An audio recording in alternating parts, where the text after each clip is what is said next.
Baik, selamat sore para siswa sekalian. Hari ini adalah pertemuan kita yang ke-6 dan kita masih membahas tentang suara hati dan kebebasan manusia. Tentang kebebasan ini kita akan melihat salah satu pemikir yang sangat penting, dan juga kita akan melihat dalam konteks dokumen gereja, juga dalam konteks kitab suci, yakni belajar dari figur Yesus sendiri dan Rasul Paulus.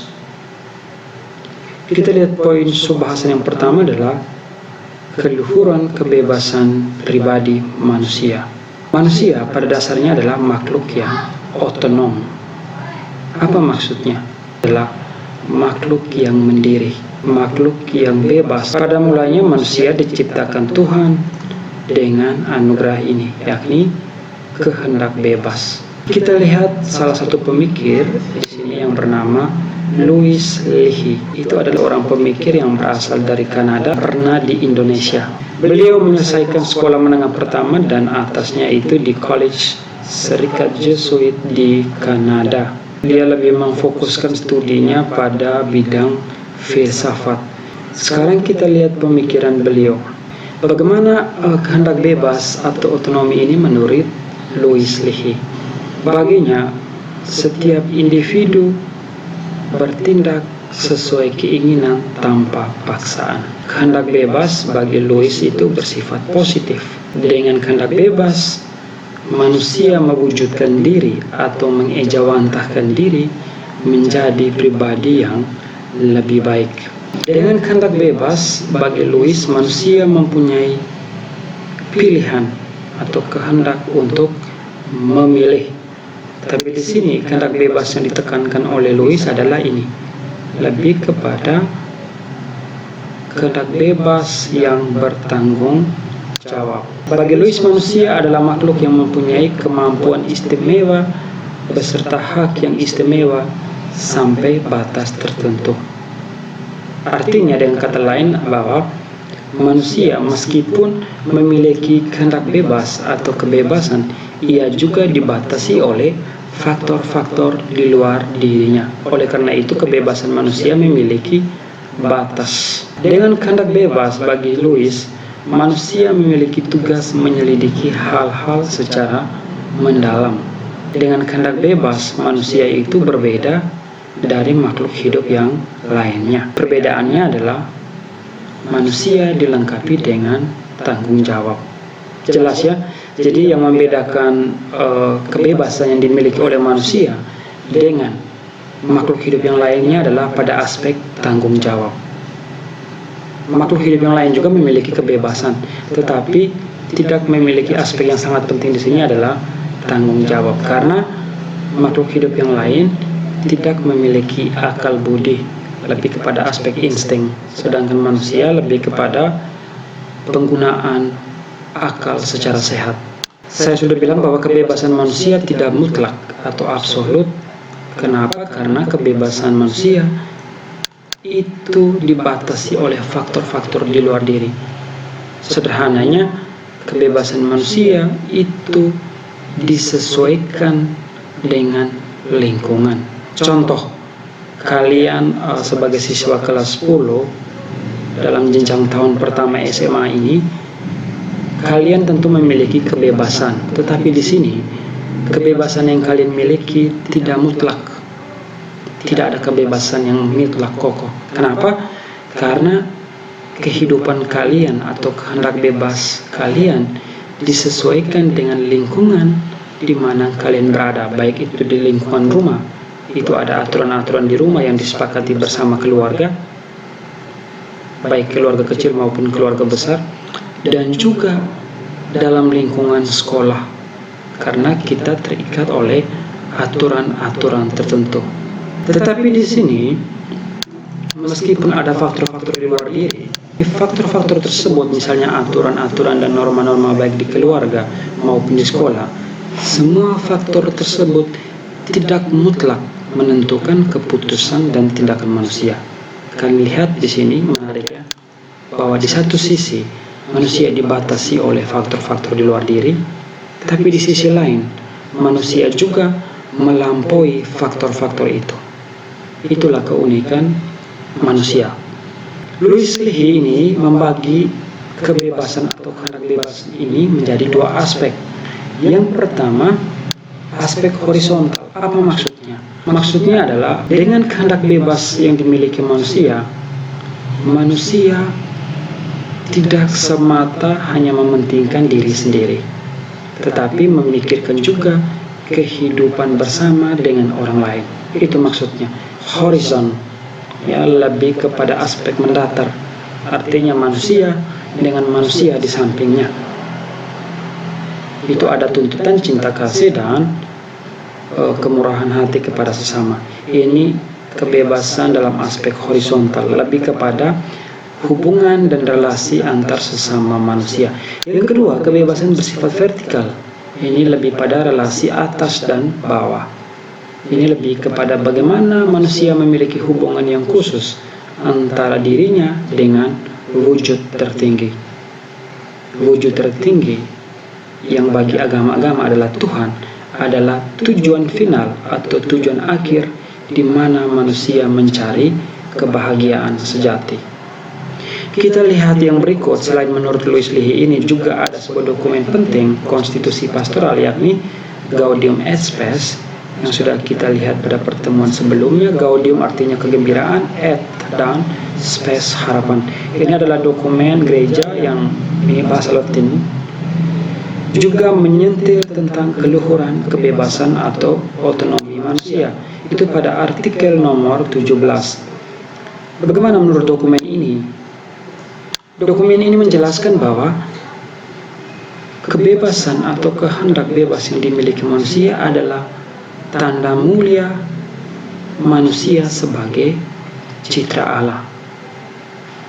Jadi, ciri utama manusia sebagai imago Dei atau the image of God atau citra Allah atau serupa dengan Allah adalah yakni manusia memiliki kebebasan di dalam dirinya. Dan dengan kebebasan ini pula manusia diberikan oleh Allah atau Tuhan pilihannya sendiri untuk mencari wujud tertinggi. Jadi di sini sederhananya adalah Tuhan memberikan kita kebebasan.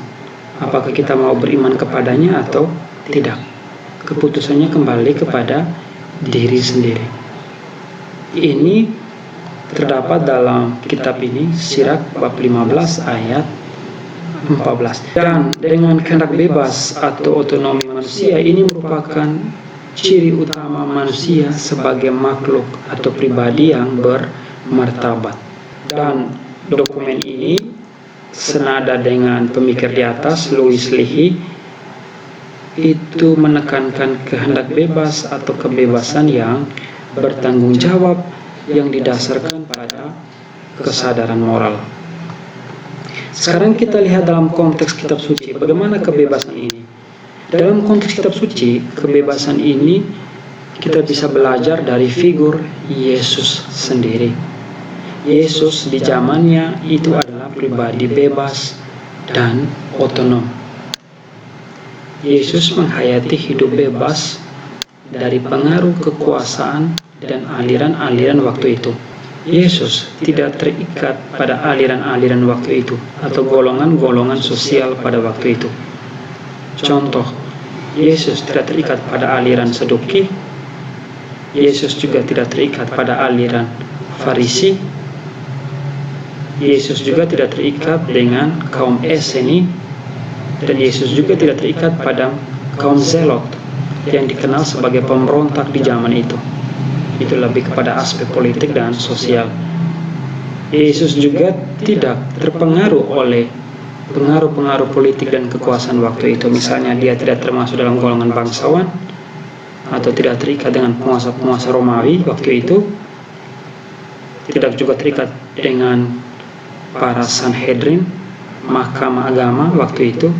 Jadi beliau hidup secara bebas dari ikatan-ikatan tersebut. Jadi Yesus adalah pribadi yang bebas bergaul dengan siapa saja dan dari kalangan mana saja. Itu bebas dari ini, saya sudah bilang tadi, opsi Roma. Beliau juga bebas bergaul dengan pemungut pajak, bergaul dengan orang sakit lepra, menyembuhkan mereka.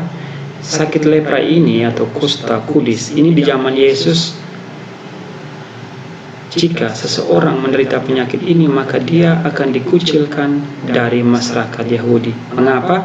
Karena bagi orang Yahudi, siapapun yang mengidap penyakit ini dipercaya sebagai orang yang mendapat kutukan dari Allah, dari Yahweh. Ini konteks Yahudi waktu itu ya, di zaman Yesus. Jika anaknya menderita sakit lepra, itu berarti anak tersebut menanggung dosa dari orang tua atau nenek moyangnya. Ini adalah mindset atau pola pikir Yahudi waktu itu.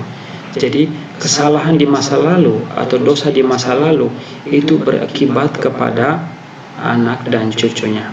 Ini konsep ya, konsep teologi klasik yang dianut oleh orang Yahudi. Yesus bergaul dengan orang Samaria, orang asing, dan juga wanita dari kalangan pelacur. Dalam bacaan Injil kita mendengar bagaimana Yesus bercakap dengan seorang perempuan asing, orang Samaria di sumur Yakub. Dan ketika murid-muridnya datang, mereka sangat terkejut. Tetapi di sini penginjil mau menunjukkan bagaimana bahwa Yesus adalah pribadi yang bebas, tanpa terikat suku, bangsa ataupun ras tertentu ataupun etnis. Yesus juga bergaul dengan wanita dari kalangan pelacur atau pendosa. Kita bisa lihat di mana ada para Farisi yang ingin mencoba Yesus dan ahli Taurat yang membawa perempuan berdosa di hadapan Yesus. Masih ingat ya kisah itu di mana Yesus mengatakan bahwa siapa yang tidak berdosa boleh melemparkan batu pertama kepada wanita ini. Kemudian satu demi satu mereka meninggalkan alun-alun kota, meninggalkan Yesus dan wanita yang ada di sini. Itu bacaan yang sangat menarik. Yesus dengan demikian datang untuk semua. Sebagai pribadi yang bebas, Yesus bertanggung jawab untuk semua. Yesus mengabdi kepada semua yang percaya kepadanya. Puncak pengabdian dari figur Yesus dan kehendak bebasnya ini adalah kematian di kayu salib. Kita sebagai orang Kristen percaya bahwa kematian di kayu salib adalah totalitas, adalah keseluruhan bukti kesetiaan Yesus kepada Bapanya. Kematian di kayu salib adalah tanda-tanda kebebasan Yesus yang total, yang menyeluruh. Dengan kematiannya di kayu salib, ini mau menunjukkan bahwa Yesus adalah pribadi yang bebas. Dia adalah manusia bebas yang menjadi sang pembebas. Kita percaya bahwa dengan kematiannya di kayu salib adalah bukti pengorbanan atau penebusan atau pembebasan terhadap dosa manusia. Kita lihat konteks perjanjian baru itu dalam 1 Korintus bab 8 ayat 1 sampai 13. Baik, adik-adik saudara Rasul Paulus ini dituliskan kepada jemaat di Korintus yang baru didirikan Paulus di saat itu. Korintus adalah sebuah kota pelabuhan, di mana kota pelabuhan kita tahu bahwa itu terjadi arus pertukaran barang setiap hari yang sangat cepat. Banyak suku bangsa di situ, sehingga yang terjadi adalah pola hidup juga, ya, pola hidup yang hedonistik dengan berbagai suku bangsa yang ada di pelabuhan. Atau pertukaran manusia dan kebudayaan juga mempengaruhi gaya hidup. Di sini surat Paulus kepada jemaat di Korintus ini adalah untuk ini, menjaga hidup rohani dan moralitas orang-orang di Korintus, khususnya jemaat Kristen waktu itu yang baru didirikan oleh Paulus. Dan Paulus menekankan peran Roh Kudus untuk menjaga kehidupan rohani orang Kristen. Dan bagi Paulus yang paling penting adalah kasih. Ketika Paulus menulis surat kepada jemaat di Korintus, dia menginginkan bahwa jemaat Kristen hendaknya dibimbing oleh Roh Kudus tidak boleh jatuh dalam kehidupan yang bersifat duniawi, mabuk-mabukan, pesta pora, dan aksi-aksi dan perbuatan-perbuatan yang bersifat duniawi lainnya. Dalam surat tersebut, Paulus meminta untuk tetap mengembangkan kasih, agar jemaat Kristen tidak membawa pengaruh yang buruk terhadap satu dan yang lainnya, kepada jemaat yang satu dan yang lainnya. Dan Paulus meminta untuk memelihara dari buah-buah Roh Kudus, dan buah Roh Kudus yang paling penting di sini adalah kasih. Ya, kasih terhadap orang lain, kasih terhadap sesama jemaat Kristen, dan dengan demikian kasih tersebut adalah bentuk relasi manusia dengan Allah sendiri.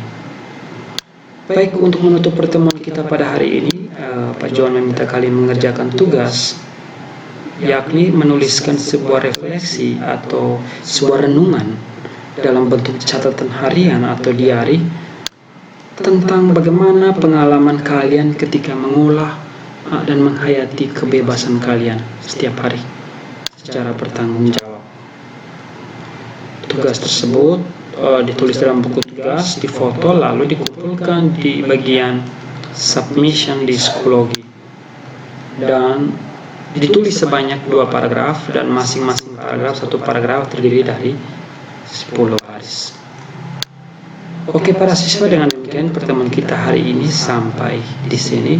Tetap jaga kesehatan.